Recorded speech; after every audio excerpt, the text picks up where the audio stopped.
no sé si les pasó a ustedes, pero es como fuerte el texto. Murieron unos cuantos, lo hicieron tomar oro en polvo, una cuestión terrible. Pero claramente nosotros estamos y hemos estado hablando respecto de un pueblo que está siendo formado por Dios. Es un pueblo que está adquiriendo identidad.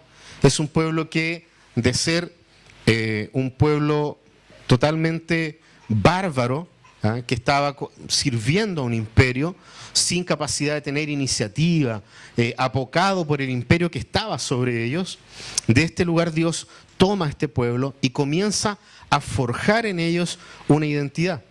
Hay mucha gente que critica la Escritura justamente por este tipo de textos. ¿Cómo Dios puede ser un Dios de amor si manda a matar a su propio pueblo, comiendo oro y después matándolos a filo de espada? El Dios entonces de los cristianos es no sé, una especie de psicótico, ¿ya? Pero fíjense que si nosotros justamente vamos a las historias de los otros pueblos de la tierra, nos vamos a encontrar con las mismas cosas y peores. Por lo tanto, cuando nosotros estudiamos y leemos la Biblia, tenemos que entender también los contextos en los cuales estas escrituras fueron desarrolladas, fueron plasmadas, ¿ya? Porque sería sumamente fácil poder hacer una crítica y decir, oh, claro, miren, pero también observemos qué es lo que está sucediendo en el resto del mundo, en ese tiempo, en ese periodo. O sea, sin ir más lejos, nosotros nos gozamos, la mayoría de los que vio la película 300, por ejemplo, decían, fantástico, yo sacaría también mi espada. Bueno, primero tendría que sacar las calugas, ¿sí? Que ahora es como un calugón pelayo, una sustancia esta cuestión, ¿ya? Pero luego de eso entonces sacaría mi espada y también los mataría a todos si se meten a... El pensamiento humano es increíble, pero nos lleva a ponernos también en esta situación. Pero cuando se trata del pueblo de Dios, no puede ser así. El pueblo de Dios tiene que ser paz y amor. El pueblo eran unos paganos que Dios estaba recogiendo, que Dios les estaba dando una identidad. Y fíjense cómo Dios hace esto de manera brutal. De manera brutal Dios cala en la historia de Israel. Esto queda en la historia, en los escritos de este pueblo, para nunca jamás volver a olvidarse de que lo que Dios mismo les había dicho en Éxodo 20 se tenía que cumplir. Dios no estaba jugando con ellos. Es interesante ver cómo podríamos nosotros pensar en nuestro propio caminar cristiano. Si bien es cierto, nadie aquí les va a decir que saquen una espada y maten a todos los pecadores, porque no quedaría ninguno de nosotros tampoco en este lugar. Ni tampoco les vamos a dar a beber oro en polvo, porque no tenemos oro. No tenemos los recursos como para eso. En algunas iglesias llueve oro y podríamos ir a buscarlo, después se los damos a beber. Pero fíjense, hermanos, cómo el Señor está forjando y formando las características de un pueblo. Y la característica principal del pueblo de Dios es que tenía que ser un pueblo santo. Santo como Dios era santo. Y claramente en el relato que nosotros leemos, los compadres pasaron por arriba de todos los mandamientos en 24 horas. Se pidieron todas las leyes en tiempo récord. Y Dios les estaba diciendo, ustedes tienen que ser un pueblo santo, como yo soy santo. Entonces vamos a tratar de ir comprendiendo desde el texto cómo nosotros vamos a estructurar nuestra manera de enfrentar al texto para poder comprender de que este pueblo, habiendo sido sacado como esclavos de Egipto, vuelve a ofrecerse como esclavos de ídolos. No queriendo abrazar esta nueva condición, esta nueva vida que Dios les estaba ofreciendo como hijos amados de Él. Entonces este pueblo camina siempre hacia lo... Aarón lo dice, lo leímos ahí, tú sabes, le dice a Moisés, que este pueblo está inclinado a hacer lo que le desagrada a Dios. Canalla, echándole la culpa al pueblo, en vez de él asumir de una u otra forma su responsabilidad. Pero nosotros podemos distinguir al menos 4 cosas. Podríamos sacar muchos más enseñanzas de este texto, pero vamos a detenernos al menos en 4 de estas ideas. Cómo nosotros, desde la historia del pueblo de Israel, también nos podemos o nos ofrecemos como esclavos. Fíjense, hermanos, que en el relato nosotros distinguimos al menos distinguimos al menos 3 tiempos en la historia, ¿ya? La primera parte que nosotros vemos y podemos leer claramente al ver el texto es el relato de este pueblo que está esperando por un tiempo bastante prudente a Moisés. ¿Dónde está este tipo? ¿Qué le pasó? El relato de la Biblia nos cuenta de que cuando ellos miraban hacia la montaña, la cuestión se veía terrible. Una oscuridad tremenda. Probablemente ellos solamente escuchaban truenos y que crujía y que la tierra parecía que se iba a partir. Y en medio de eso, ellos dicen, ya pasaron los días suficientes. ¿Qué pasó? Tal vez este líder que Dios nos mandó no va a volver, no va a regresar. Y comienzan ellos a angustiarse. La falta de liderazgo. Piensen ustedes, no es fácil llegar y decir, oye, que eran torpes estos tipos. Los locos no tenían otra forma de entender el mundo. Ellos obedecían y seguían a aquel que les decía lo que tenían que hacer.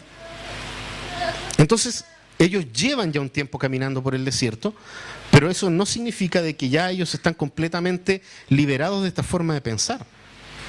Simplemente te pregunto yo a ti, ¿cuánto te ha costado en tu vida cambiar el switch en muchas cosas? A veces pasan años y nos cuesta, ¿ya? El pueblo estuvo 400 años, era parte de su forma de vida. Estuvo por varios siglos, varias generaciones en esto. Entonces ellos, o para ellos, la visión de un líder visible, que esté ahí, por quien ir detrás, era fundamental. Ellos necesitaban esto, ¿ya? Necesitaban ver, ¿ya? Para poder decir, aquí está, no lo hemos perdido, nuestro norte sigue exactamente en el mismo lugar, sigamos por detrás de esto. Y esa es la petición que ellos hacen. Ellos le dicen, haznos dioses, le dicen a Aarón, haznos dioses que marchen al frente de nosotros. ¿Ya? Una situación compleja para ellos, difícil. Ellos inmediatamente le dicen a Aarón, nosotros necesitamos esto que teníamos en Egipto, esta imagen de alguien a quien seguir. Y claramente, bueno, el relato después nos muestra cómo Aarón atiende a las necesidades del pueblo.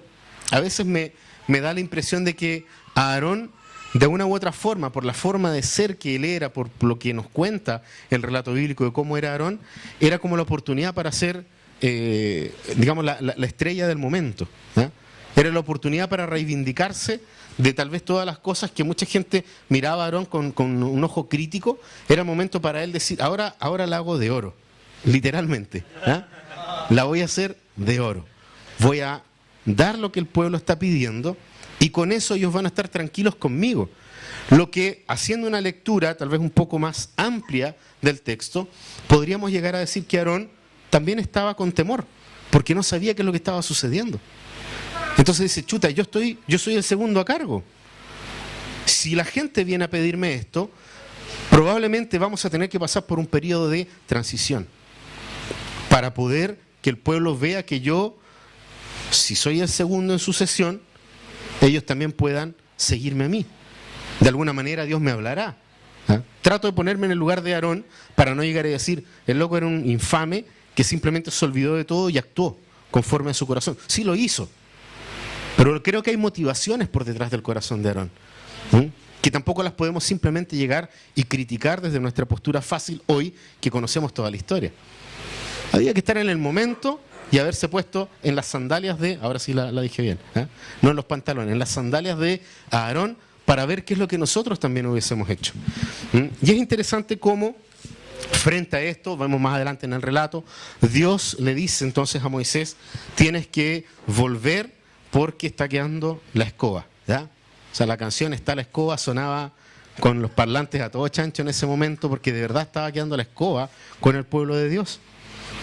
¿Por qué? Porque nosotros leemos un par de versículos antes que ellos no simplemente obtuvieron lo que querían, sino que rindieron tributo y después armaron un carrete que se transformó en una orgía, se desbandaron, quedó la escoba.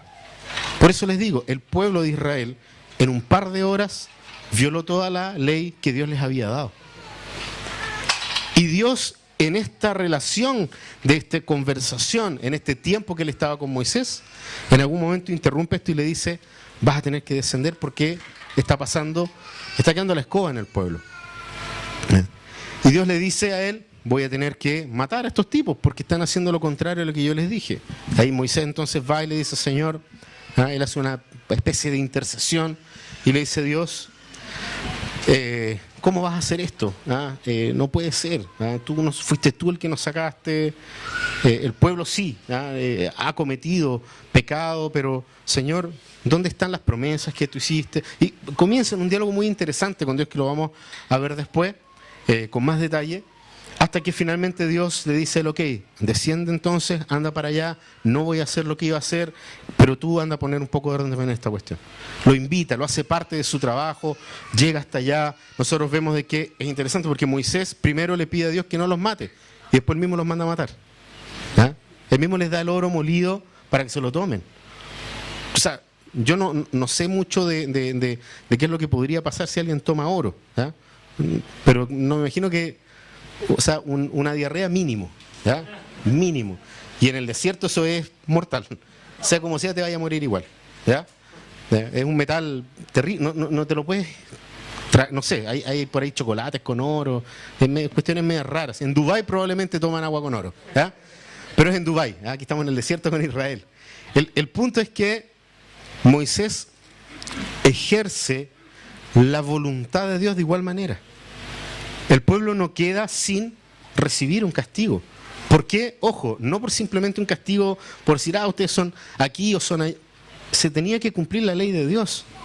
Y eso también está apuntando hacia el objetivo final de Dios, que es demostrar su amor y su misericordia. ¿Pero cómo?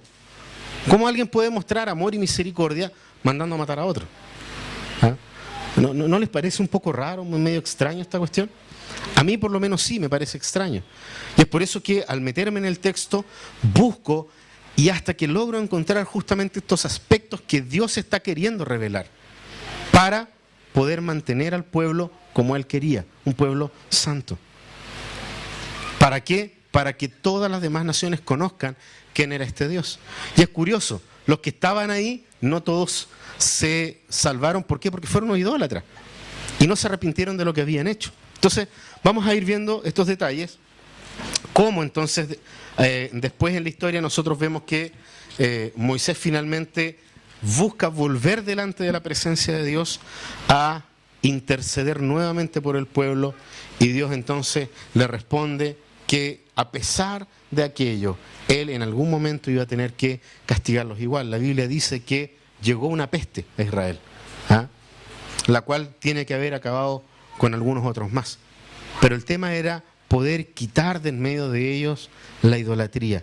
Dios no va a permitir idolatría en su pueblo y no va a permitir idolatría en nosotros. Si no estamos muertos es porque Dios sigue ejerciendo la misma misericordia que muestra en el texto que nosotros acabamos de leer. Pero vamos a entenderlo de la siguiente manera. ¿Por qué?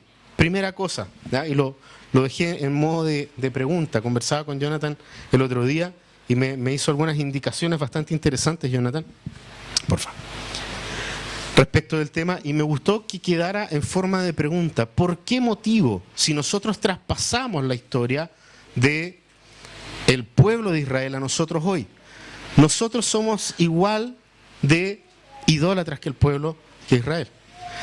En la mañana le decía a los hermanos que hay un teólogo que algo cachaba, se llamaba Juan Calvino. Ese compadre dijo de que nuestros corazones eran unas fábricas de ídolos. Todo lo podríamos llegar a transformar en un ídolo, incluso las cosas que son buenas, que son positivas, pero las transformamos en ídolos. ¿Por qué? ¿Qué es lo que significa transformarla en un ídolo? Es reemplazar a Dios con cualquier otra cosa. Es que tú encuentres tu paz, tu identidad, que encuentres la fuerza para seguir adelante en otra cosa menos en Dios. Eso es idolatría. ¿Por qué nosotros nos aferramos a los ídolos? Fíjense en sus Biblias, de el versículo 1 al 6, se nos explica cómo esto ocurrió. Frente a esto, nosotros podemos plantearnos la primera, o tendríamos nosotros que observar el primer punto en esta pregunta. Cualquier tipo de idolatría es una desobediencia al segundo mandamiento.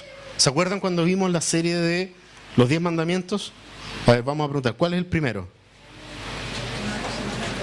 No tendrás dioses ajenos u otros dioses aparte de mí. El segundo, no te harás imagen ni semejanza de lo que está arriba en los cielos, en la tierra, ¿cierto? El tercero, ¿cuál era?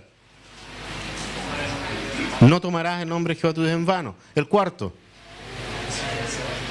¿cómo? El quinto. Sexto, no.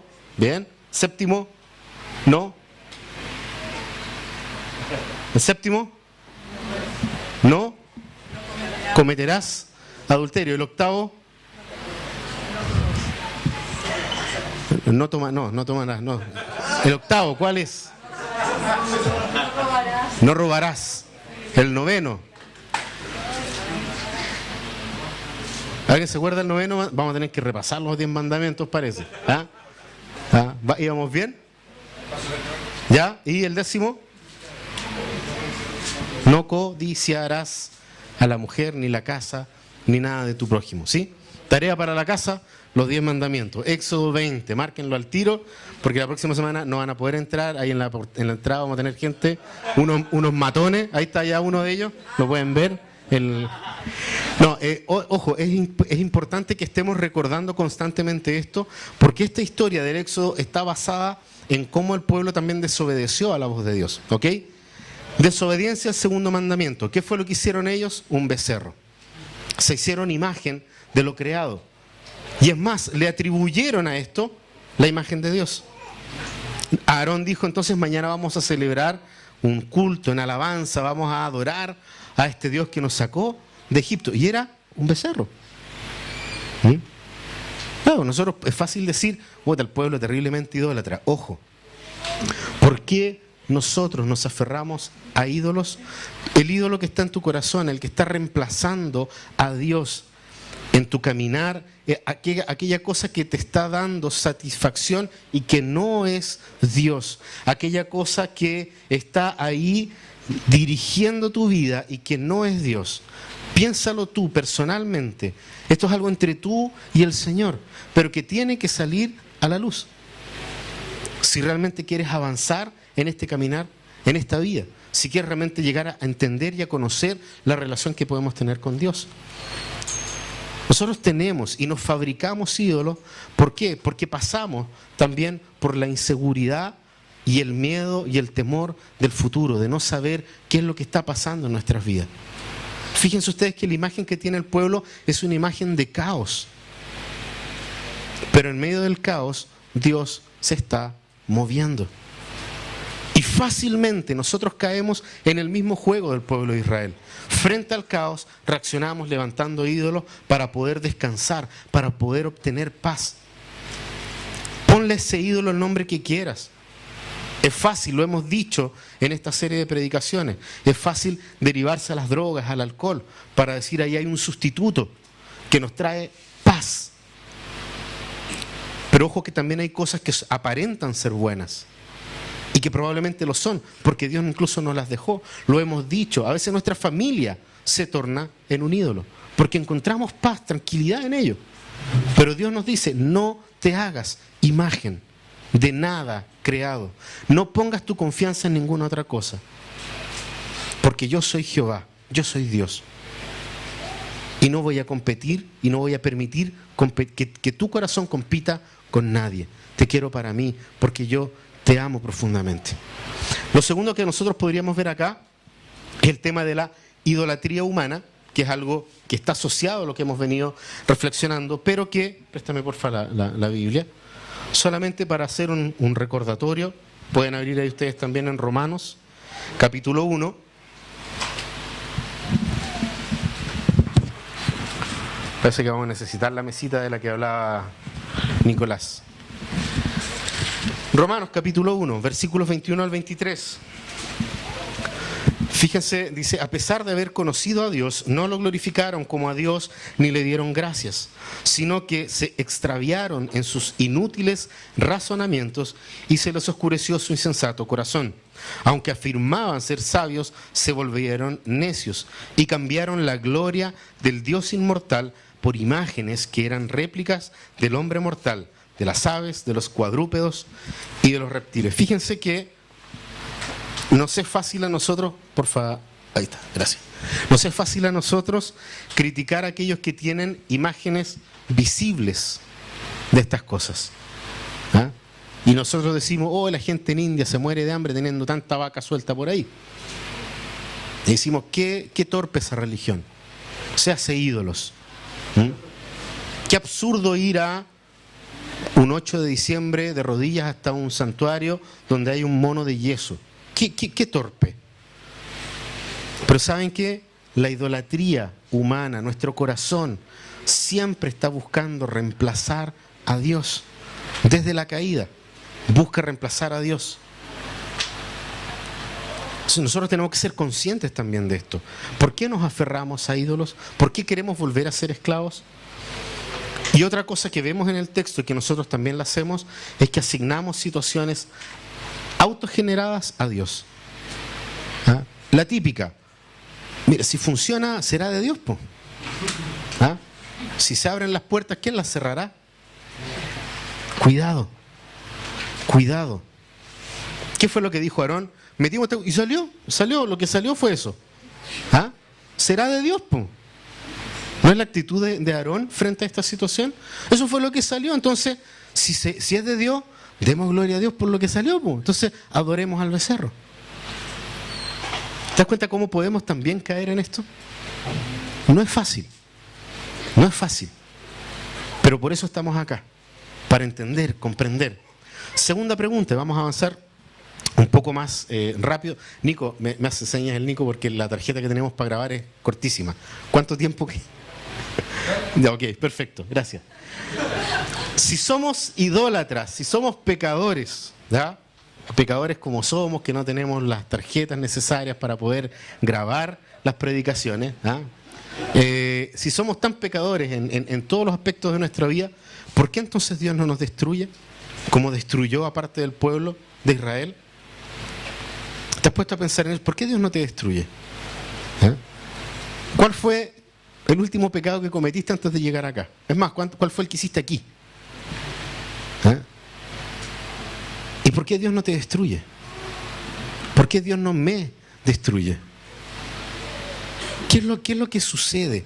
¿Qué es lo que está ocurriendo en el corazón y en la mente de Dios que frente a nuestro pecado no nos destruye? Del versículo 7 al 14 podemos indagar en esto. Primero, y un motivo fundamental, por fidelidad a su propia obra, Dios no nos destruye. Él está obrando, está trabajando. Son las cosas que le dice Moisés a Dios. Primero le dice, es bien curioso esto, porque Dios le dice, mira a tu pueblo o al pueblo que tú sacaste, le dice Dios a Moisés, al pueblo que tú sacaste de Egipto. Y Moisés después le responde a Dios y le dice, Señor, ¿vas a destruir con tu ira a tu pueblo que tú sacaste de Egipto? ¿Ah? Da la impresión de que está tratando de sacarse el pillo. ¿Ah? Pero es muy interesante y es muy bonito y profundo lo que está ocurriendo acá. Imagínense, Dios soberano, creador del universo, de las Pléyades, como decía Jonathan la semana pasada. Este Dios imponente, este Dios perfecto, santo, sublime, entra en un diálogo con un compadre que más encima es tartamudo. Es interesante. El creador dialogando con la creación. Para que simplemente este ser creado, llamado Moisés, le reconozca a él por sus obras magníficas, por la fidelidad de él en todo lo que está haciendo en la historia escrita hasta ese momento. Dios le dice estas cosas a Moisés poniendo a prueba también su corazón. Si ustedes se fijan en el relato, Dios en algún momento le dice a Moisés, vamos a destruir todo esto y de ti voy a formar este pueblo que yo quiero para mí.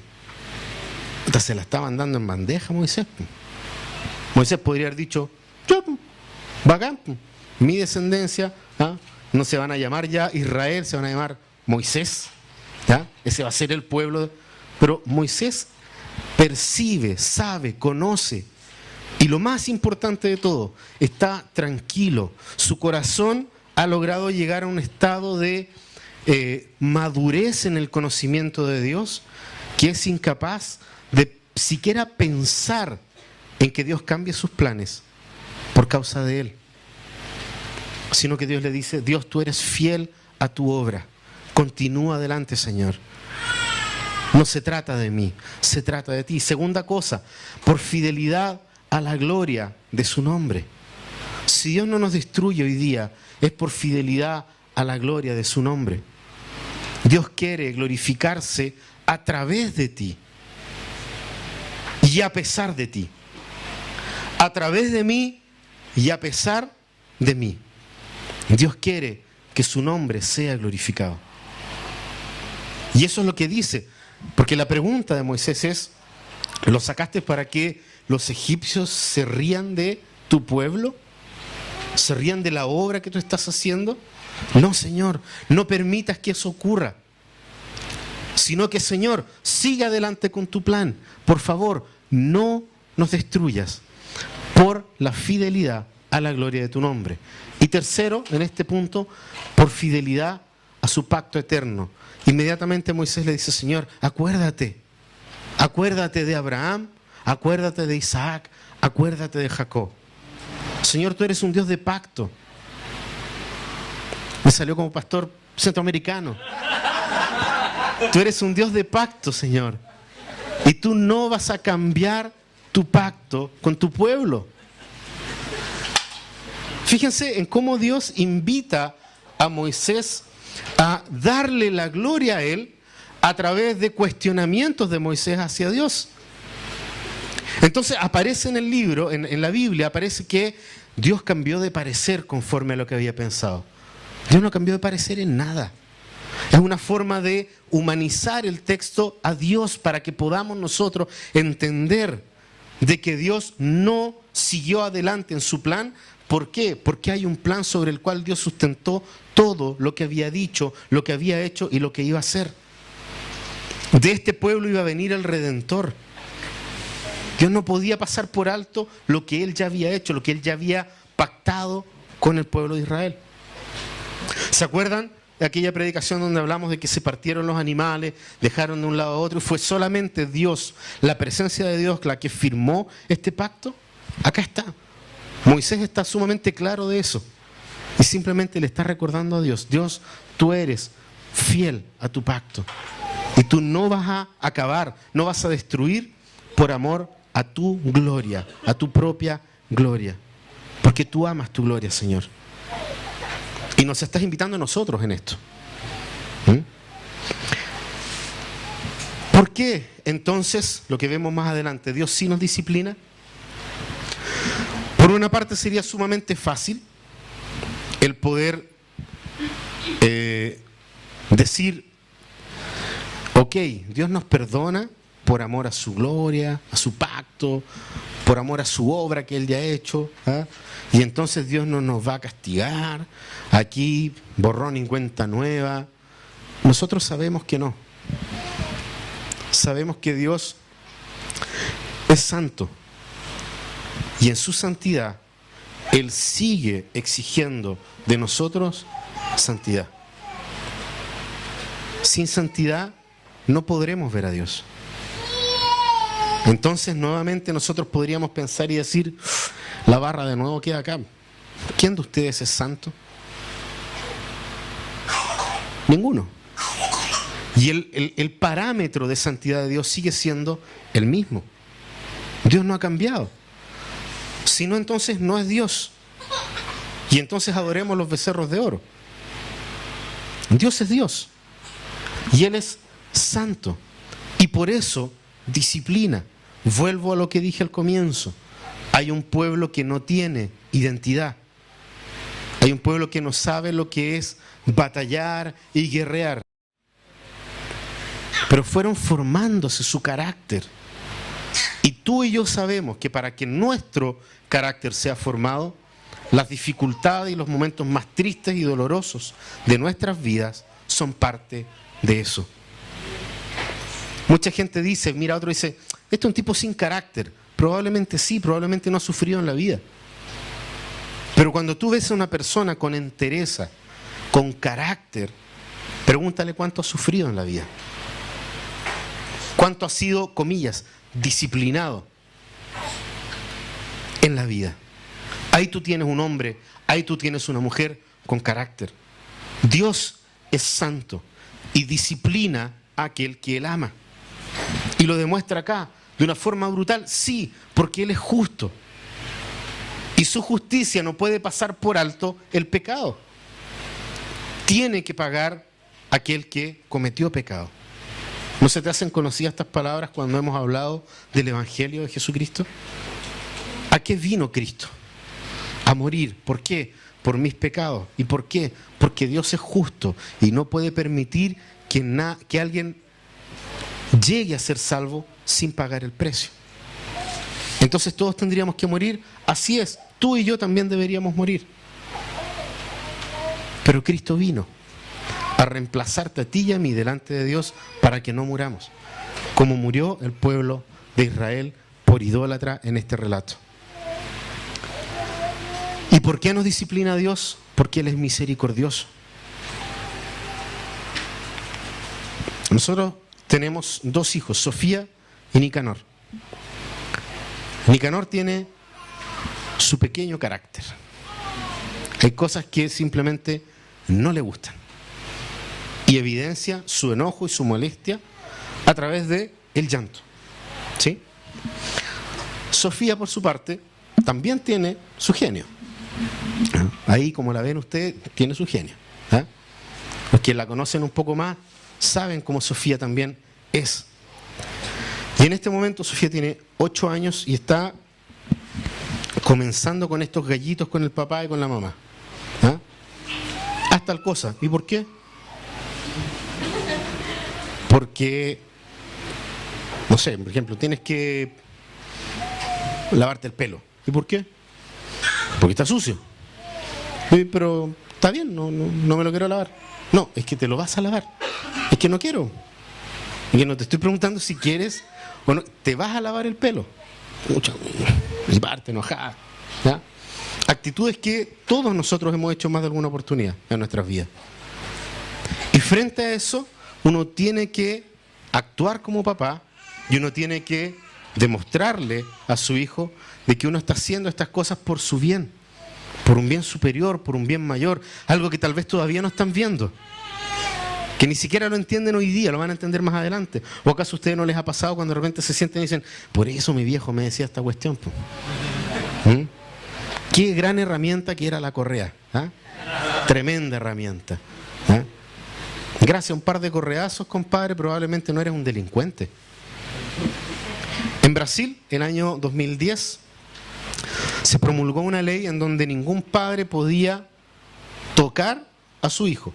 O sea, ya no era simplemente un tema de retarlo, castigarlo, darle una palmada. De hecho, la ley se llamaba algo así como la ley de la nalgada. ¿Ya? O sea, no, nada, en absoluto. Y nosotros en el 2010 estábamos viviendo allá y nos encontramos con esto y con los peores berrinches que Sofía nos pudo haber hecho en la historia.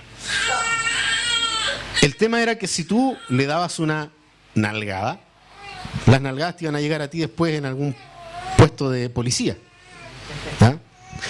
Y hay un amigo, un querido amigo, Claudio Tiberius, en Brasil. Él dice que en una oportunidad su hijo estaba exactamente igual, con berrinches y gritando y haciendo un escándalo, pero de proporciones así. Y va Claudio y confronta a su hijo en la calle, y el hijo va y le pega al papá. ¡Pah! Una cachetada. Entonces el papá va y le da una palmada o una nalgada. ¡Pum! Y aparece un policía. ¿Qué fue lo que hizo? Y Claudio, me da risa porque Claudio es bajito y flaquito. Y el policía era grandote.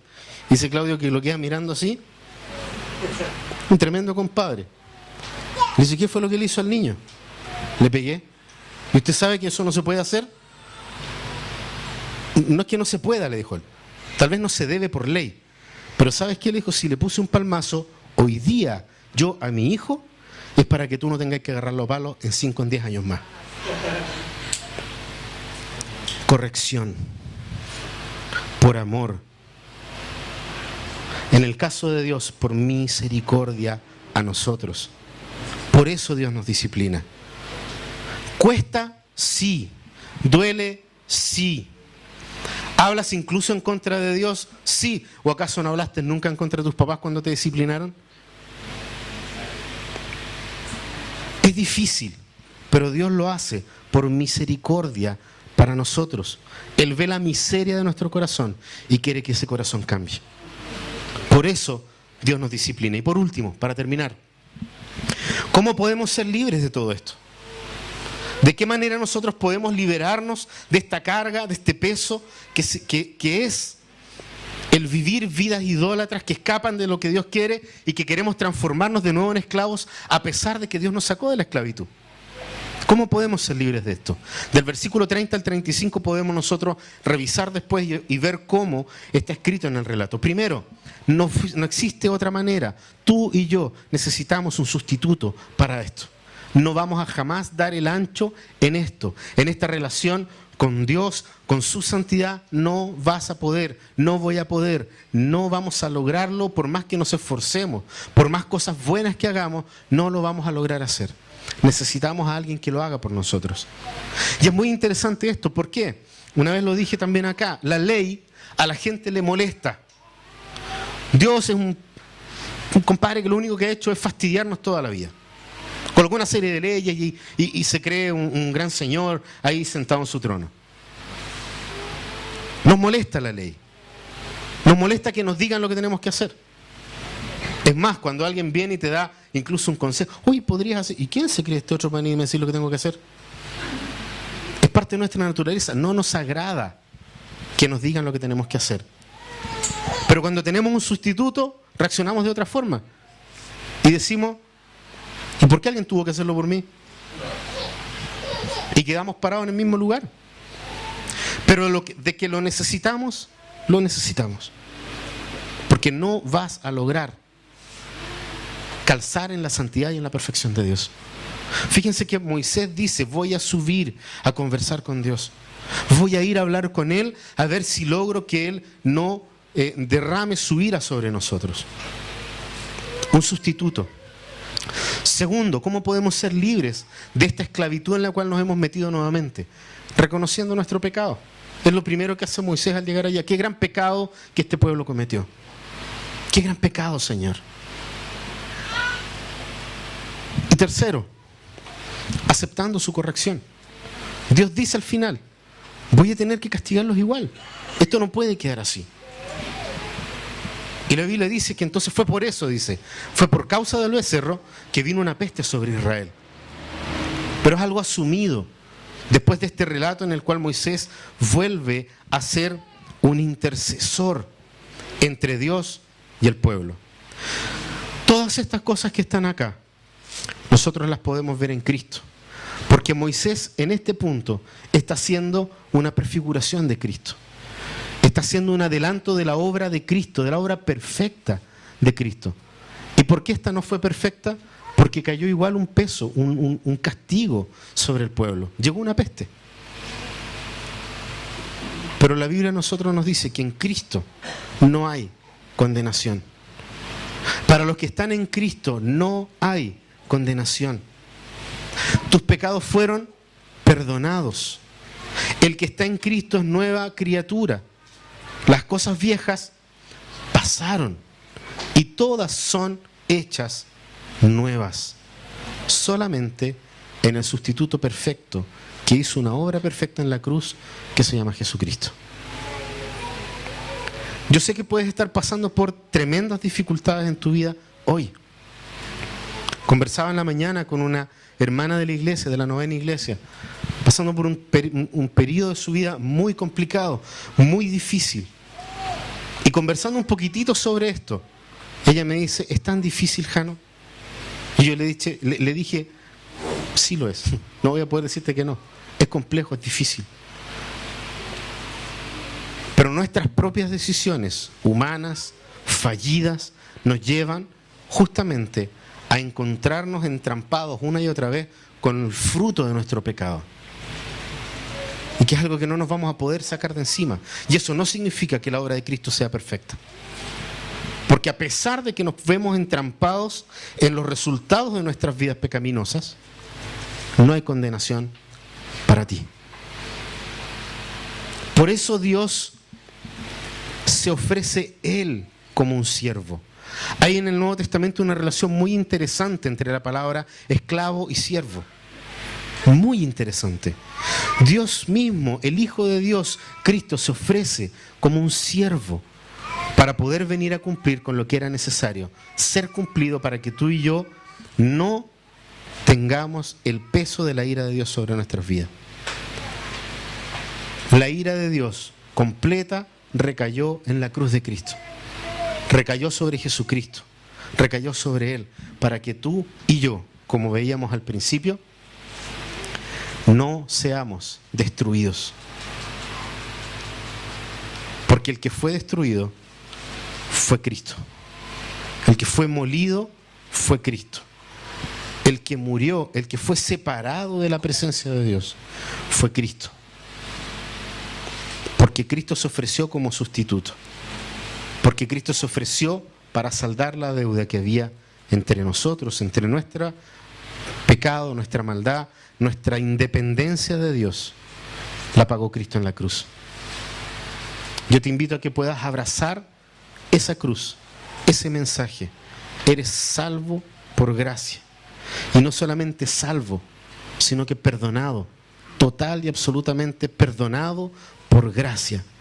Total y absolutamente hecho hijo de Dios por su gracia. No hay condenación para ti. Estés viviendo la situación en la que estés, Dios a través de Cristo te está diciendo, ven si estás cargado, si estás cansado, porque de verdad yo te voy a dar descanso.